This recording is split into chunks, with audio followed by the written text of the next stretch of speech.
before that thing got caught, we were talking about the speed and how it affects the actual depth. So just like a weight on the end of your line, the speed affects the blowback on the downrigger ball and how deep you're actually fishing. So the big part of it, I guess, is consistency on hitting the same depth every time. It's not that important necessarily what depth you're on, because even when you look at them on the fish finder, if it says, well, it's 28 feet deep, it's 28 feet from the transducer. It's not necessarily 28 feet straight down.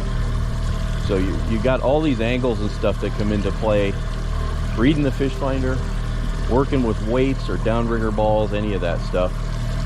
So I don't think you have to be a mathematician necessarily and hit a specific even right on depth. But it's good to understand that, I guess, because if you're trolling along like we were at 3, you really have to come up higher in the water column or up higher on your downrigger number when you're going slower if you want to be at the same depth.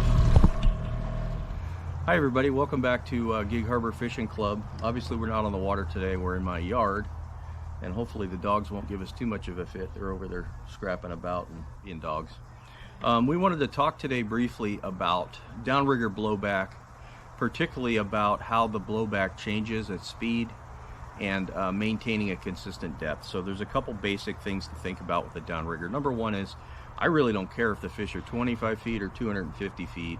You know, that number necessarily doesn't mean a ton to me. What I'm trying to do is locate fish, and you'll see a lot of times Pete and I go and run different speeds to do that. So when you're running different speeds, or water conditions change, there's a number of variables, and we'll talk about them real quickly.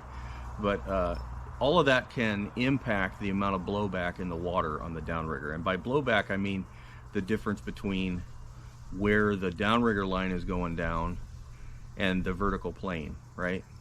So let's take a look real quick.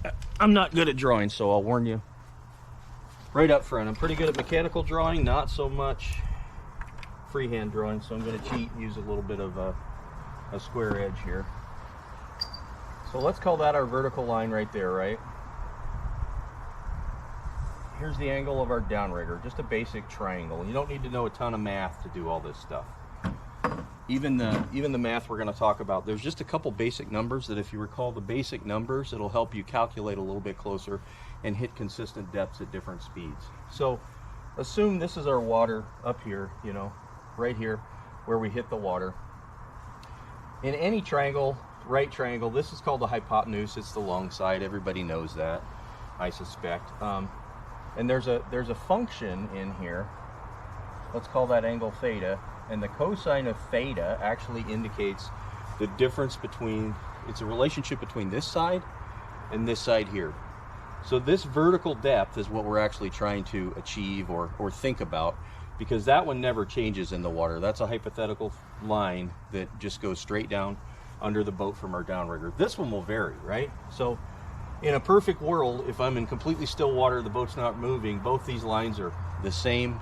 My downrigger says 100 feet, I'm at 100 feet. That's pretty basic stuff. If you start moving the boat that way, or current starts moving us this way, or moving the ball this way, or any combination of the two, it creates this angle, right?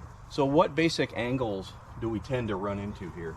I will tell you that Pete and I fish at 3 to 3.2 is typically where we'll start, and we end up somewhere around 2 to 2.2, or even slower than that. A lot of times we'll go down to 1.8 or even slower if conditions dictate it. But these are two very common speeds that he and I use. And the reason I bring all this nonsense up is because there's a significant difference in depth between these two. So if you change speeds, you're also going to change the depth. I'm sure everybody's probably seen that, whether you're fishing with a downrigger or you're just fishing with lead in the water, lead core line, any weight in the water.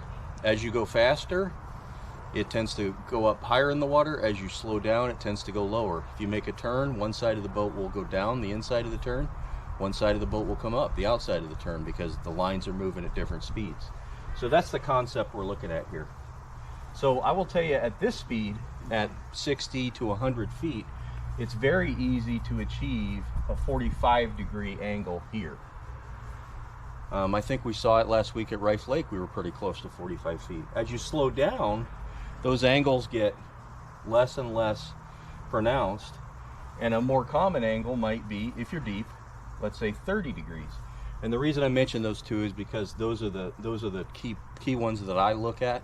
They're easy to calculate and think about. So for the purposes of this, our downrigger ball is down here, right? This is our vertical straight line down. Here's where we enter the water or start counting. So our downrigger line, let's say for this problem, our downrigger indicates for 100 feet, right? So it's 100 feet this way. It may not necessarily be 100 feet deep. And again, it's not critical because you're going to find the fish where you find the fish. They don't care if they're 100 feet deep or wherever. The water conditions, the temperature, all that stuff is going to dictate where the fish want to be. And once you find that, the only reason I worry about all of this nonsense is because when I go from this speed to this speed, I want to be in a consistent depth range. So if I'm fishing, let's work this problem out right here. The cosine is just a relationship between these two. And what I do know is if I take this number, the hypotenuse number, which is 100 feet, and I multiply it by the cosine of, let's say, our first angle, 45 degrees, this number comes out to be 0.707 just by calculation. But I'm not suggesting that you sit on the water and make calculations on your iPhone all day. That's not the point. But there's a couple of them you can remember, 45 and 30, and you can really ballpark everything else off of that. So what that tells me is at 100 feet, if I have a 45-degree angle based on the motion of the boat and the motion of the current, then I'm actually only 70.7 feet deep, right? Does it matter? No, because that's where the fish are biting. But when I go to, let's say I let the same 100 feet out and I have a 30-degree angle, right? Because I've slowed down now to 2 or 2.2, the cosine number goes up to 0.866. Now I'm 86.6 feet deep. So what you can see here, and obviously the deeper you go, the bigger the difference is going to be, right? So you can ballpark pretty much everything off of these two numbers. You can just go ballpark 71, ballpark 90. At 30 degrees, I'm about 90% of what the downrigger cable indicates. At 45 degrees, I'm about 70, 71%. And you can just kind of cornfield that in your head and go, okay, I need to be this slow or that deep or whatever it is. So you can actually figure out, you know, how much line, and I did at one point, I just don't have it written down. You could actually figure out how much line you need to let out here to get you to this same depth, right? And that's what we're looking at. I suppose I could do it here if I wanted to, but a couple of things to think about with that are, this is independent of speed over water, any of that other stuff. You don't have to remember all those numbers and put them in some complex calculation. You can run all of this off of the angle of that downrigger. And that downrigger angle right here is dependent on these two speeds, the speed you're moving, the speed the water's moving. So if it's moving at an angle, that angle will change as well, right? You don't want to try and put 10,000 different calculations in here, but you'll note that that angle actually moves. That downrigger cable will weather vane depending on which direction the relative motion is between the boat and the downrigger cable. So real basically, if you remember, if you can identify which angles are what, I suppose I should use a different color pen here. So everybody's got one of these cheesy little squares, right? So let's look here and say, here's our water. Let's call that our water right there. There's our hypothetical straight down line. So 30 degrees is about right here, and 45 degrees is about right here. And the only reason I draw that is so you know you can just eyeball it on the water. 45 degrees, 30 degrees. So at 30 degrees, you're 90% as deep as that downrigger cable indicates that you are.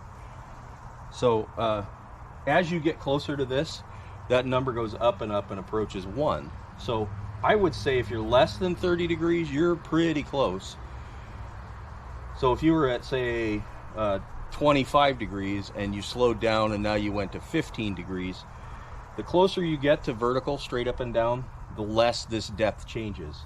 The only reason that I used 100 here is because we were actually fishing this deep a couple weeks ago and having a conversation on it. And it's obviously more pronounced the deeper you go, right? Now you can run this in quarters too. 70.7 comes out to be what? 35 point, let's call it 35 feet at 50 feet. and 86 comes out to be somewhere around 44 feet, something like that, at 50 feet. And you can see how as you get shallower, that number changes. But even 5 feet, I want to say it's something like, see, 25 feet is, what's that, 17 and a half, right? And down here at 25 feet here, we would be whatever a quarter at 86 is, let's say 43, 20, 21 and a half. So I'm not calculating anything, I'm just doing this by eyeball. But at 25 feet, 17 and a half feet and 21 and a half feet, that's your difference, right? It's not huge, but it may be significant depending on the bite that you have going. It could be that 4 feet of difference makes all the difference in the world. And when you get deeper and deeper, obviously it's a large increase. So a couple other things to note here. Everybody knows that the world doesn't work in straight lines underwater. This line will always remain straight because it's imaginary. This line obviously is not a straight line under there. So the currents and things that are changing under there, we recognize that this is not a straight line. But when you see any trolling problems set up, they're typically set up with the straight lines just to use some kind of calculation. That's why I would not be too slavish to the numbers and the functions and all the calculations. I would remember two numbers, about 71% and about 87%, because those two will get you ballparked in when you change that speed and that downrigger angle changes. You can limit the amount of this downrigger angle obviously by a number of features. We're using about 8-pound downrigger balls in the freshwater, and they seem to work fine down to 100 feet, but you can't get a significant amount of blowback. When you go out salmon fishing, you'll see people fishing 10, 15, 18, 20-pound downrigger balls. The other thing is the cable that you use. The steel cable blows back differently than synthetics do, and even the poundage that you have on there makes a difference, right? Some people run 175 because it cuts the water better. Other people are running all the way up to 250 because they want a heavier braid on there. So all of that, the way you have that set up will impact this. But if you work off of this angle, regardless of what you have dangling below your boat, that angle will help you dictate what depths you're fishing. And as you change speeds, you can actually get closer to whatever depth you were originally hitting. That's what I came to, was having a consistent depth as we change speeds, because as we change speeds, you get off the bite a little bit and you're like, what's going on? You were off the bite because the level that you were fishing was no longer the same. That was a big part of it. The other thing to think about, and this is not related to the angles and all that, but depending on what you're pulling there, some of those lures will dive, right? Some of them are buoyant, some of them will dive, some of them are heavy. So if you change lures, it can affect that as well. But using a consistent lure and using these downrigger angles as a judge, you can, throughout your speed range, you can pretty much hit a consistent depth. Thanks for watching.